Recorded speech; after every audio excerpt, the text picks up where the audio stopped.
Lukas. Lukas. Ya.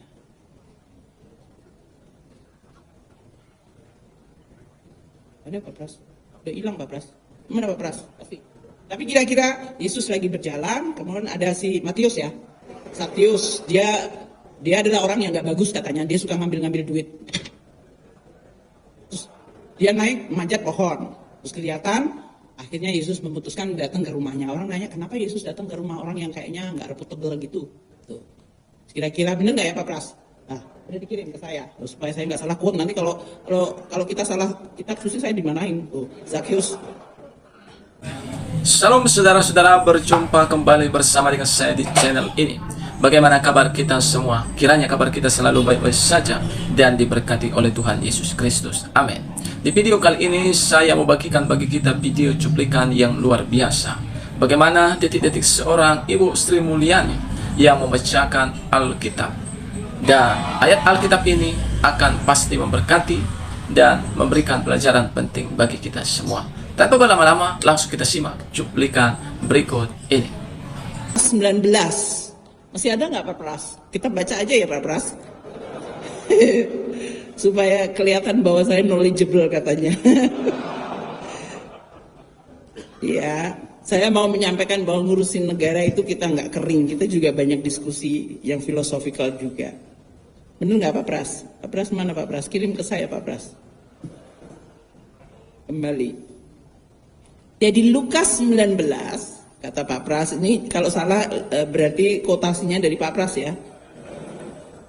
Disebutkan gimana Pak Pras?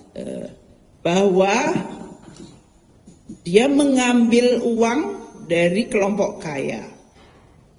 Dan dia mengatakan, Yesus datang dan dia mengatakan, dia melambai-lambaikan tangan, siapa itu namanya Pak Pras orangnya? Ya, aku nggak ngerti namanya, tapi kira-kira tahu mana Pak Pras ya? Kita cari. Tuh, coba saya cari Lukas. Ya.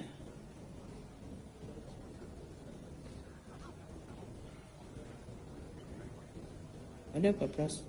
Udah hilang Pak Pras? Mana Pak Pras? Tapi kira-kira Yesus lagi berjalan, kemudian ada si Matius ya. Sakius, dia adalah orang yang nggak bagus katanya, dia suka ngambil-ngambil duit.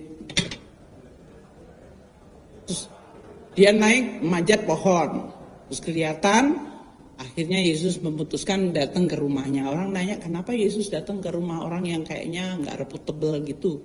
Tuh. Kira-kira bener nggak ya Pak Pras? Nah, udah dikirim ke saya, supaya saya nggak salah quote. Nanti kalau kita salah kitab suci saya dimanain. Oh, Sakius. But Zacchaeus stood up and said to the Lord, "Look, Lord, here and now I give half of my possession to the poor." Ya, supaya kelihatan saya dibaikan, menyuci, itu nyebokin kalau bahasa. "And if I have cheated anybody out of anything, I will pay back 4 times the amount." Saya bilang sama Pak Prastowo, interpretasi saya sebagai Menteri Keuangan adalah kalau kita ngambil, tapi katanya Bu ini kan Zacchaeus itu orang jahat, negara kan nggak jahat, ya moga-moga. Kita ngambil pajak seperti Zacchaeus, then I have to pay back half of my possession to the poor. Jadi kalau APBN ngambil dari pajak, separuh harus untuk orang-orang yang tidak mampu dan miskin. Nanti kita lihat profil APBN kita ya. And then disebutkan di bagian keduanya, dan buat mereka yang saya ambil, mereka akan dapat 4 kali lipat benefit. Anda yang bayar pajak, Anda dapat benefitnya. Kira-kira translasinya dalam pengelolaan APBN seperti ini.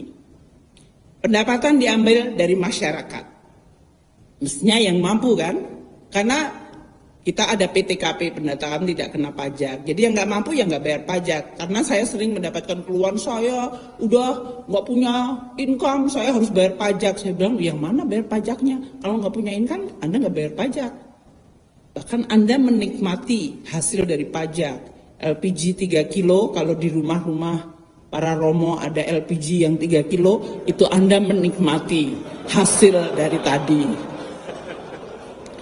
Kalau listriknya di 900 VA atau 1200, itu menikmati subsidi banyak. Jadi jangan bilang nggak menikmati APBN ya. Mari kita baca terlebih dahulu dalam kitab Lukas pasal 19 dimulai dari ayatnya yang pertama. Yesus masuk ke kota Yerikho dan berjalan terus melintasi kota itu. Di situ ada seorang bernama Zakheus, kepala pemungut cukai. Jadi jelas ya Bapak Ibu, jabatannya adalah pemungut cukai.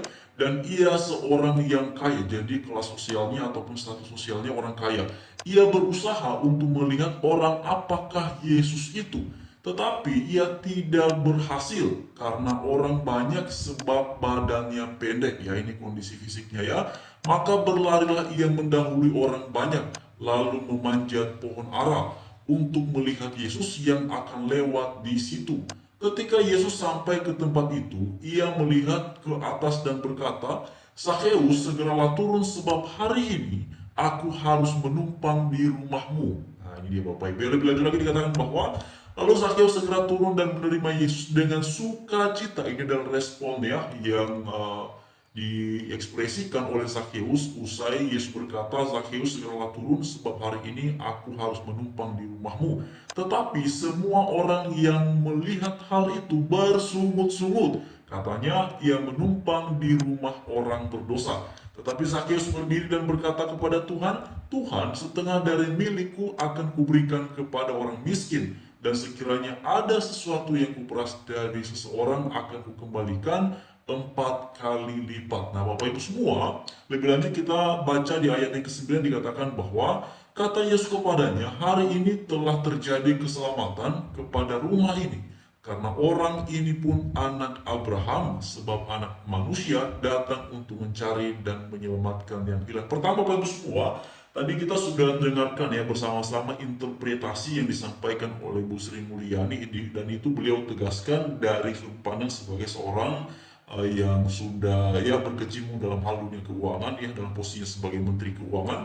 Jadi bagi saya secara pribadi apa yang tadi dikemukakan oleh beliau itu tidak ada hal yang menyinggung kita ya orang Kristen ya, dan itu luar biasa sebenarnya beliau ketika mengutip Alkitab ini. Artinya beliau punya wawasan yang luas ya terkait dengan hal-hal yang bukan hanya terbatas pada satu bidang saja, tapi ternyata juga beliau pernah mendengar mengenai kisah yang dipaparkan dalam Bible ya, terutama dalam kitab Lukas ini pasal 19, dan bagaimana juga tadi sudah dibacakan oleh beliau dalam versi bahasa Inggris ya. Tapi begini Bapak Ibu semua, satu hal lain yang menarik yang disampaikan oleh beliau adalah ketika beliau menerjemahkan ya teks ini ke dalam perspektif mengenai ya pajak, lalu kemudian dan segala macam manfaatnya dan lain-lainnya. Tetapi Itu dia saudara video cuplikan yang baru saja kita tonton tadi videonya. Apakah pelajaran penting yang kita dapatkan dari ayat Alkitab yang dibacakan oleh Ibu Sri Mulyani tadi?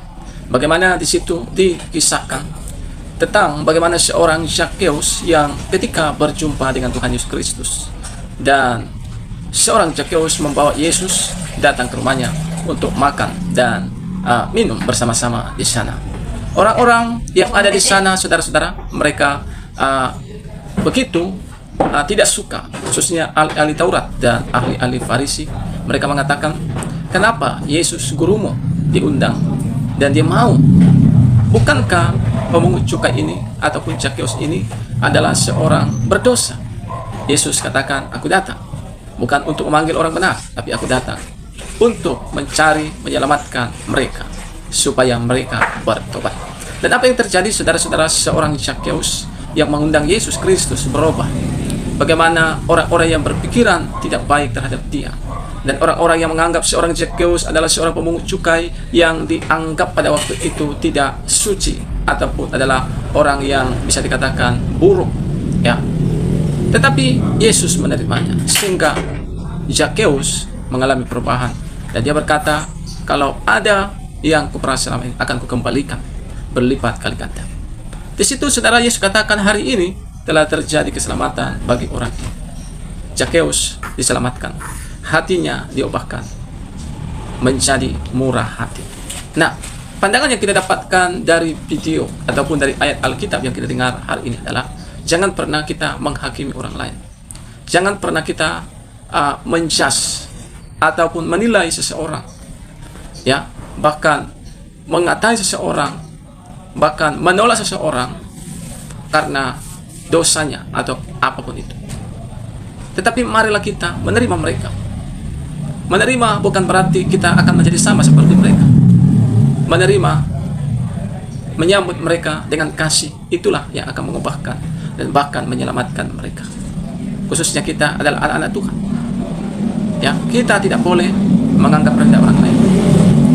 Karena mereka juga adalah ciptaan Tuhan dan perlu diselamatkan. Biarlah lewat perkataan kita, lewat kasih kita, dan lewat perbuatan kita bagi mereka bertobat, mereka menyesal, dan mereka diselamatkan lewat kehidupan kita. Kita jadi berkat, kita jadi terang, kita jadi garam bagi mereka semua. Nah, sekian video yang saya bagikan. Apa yang menjadi komentar saudara, silahkan isi di kolom komentar. Kiranya Tuhan memberkati kita. Shalom.